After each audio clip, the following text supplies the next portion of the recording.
back to my channel. So, I'm day 2 of underrated coaches. Last time I did Joe Gibbs, and today I'm going to do Bud Grant. He played for the Minnesota Vikings, my favorite team, and coached for them, and he's so underappreciated. He did a lot of great stuff that a lot of people don't realize, but because he didn't win any Super Bowls. He got to the Super Bowl 4 times with the Vikings in 69, 73, 74, and 76 or something. And he just lost them all.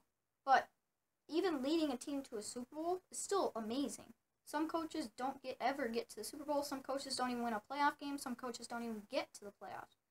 So you got to think about that. That even just getting the team to the Super Bowl is so amazing.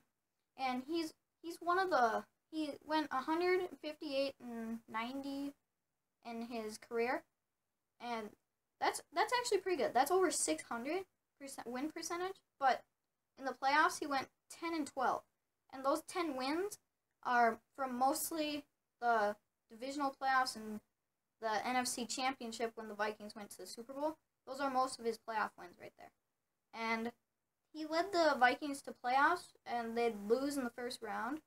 And it was just, Bud Grant did so good for the team, but they just never could get that Super Bowl title. And he won Coach of the Year in '76 when he led us to our last Super Bowl. And if you win Coach of the Year, that means you must have done pretty good. And a lot of people just don't see that in him, but I do. And he got elected into the Hall of Fame, which is great. So there's another reason. He wasn't good. Why is he in the Hall of Fame? And he's he is the only coach actually that led a team to the Super Bowl and the Grey Cup, Grey Cup is in the CFL, and if you do that, he was in the CFL before he came to the Vikings and the NFL. So when he did that, that was great. Everyone's like, oh, he's gonna stay in the CFL with this team forever. It was with the Blue Bombers, I believe, and he didn't want to stay with them really, and came to the NFL, started coaching for the Vikings, and this in 72, they reacquired Fran Tarkington, and that was mostly on Bud Grant right there.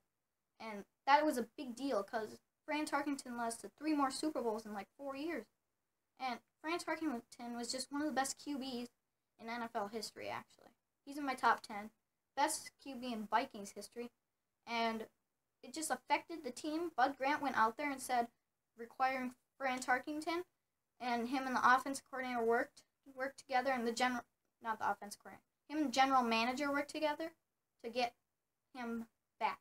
And that affected the team so much that you couldn't even look back at the Vikings and say it's bad then, because they were just doing so good here.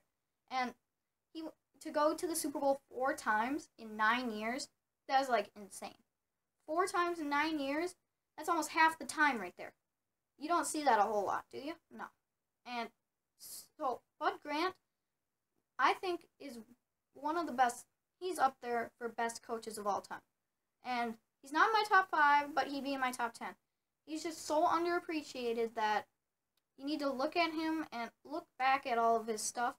Even though he didn't win the Super Bowl, he led our team to the Super Bowl. He led us to the playoffs, Coach of the Year, Grey Cup, and Super Bowl. That is just crazy. And I don't get why people think that he wasn't a great coach, because I know he was, and that people need to start appreciating him more. So, alright, that is it for this video.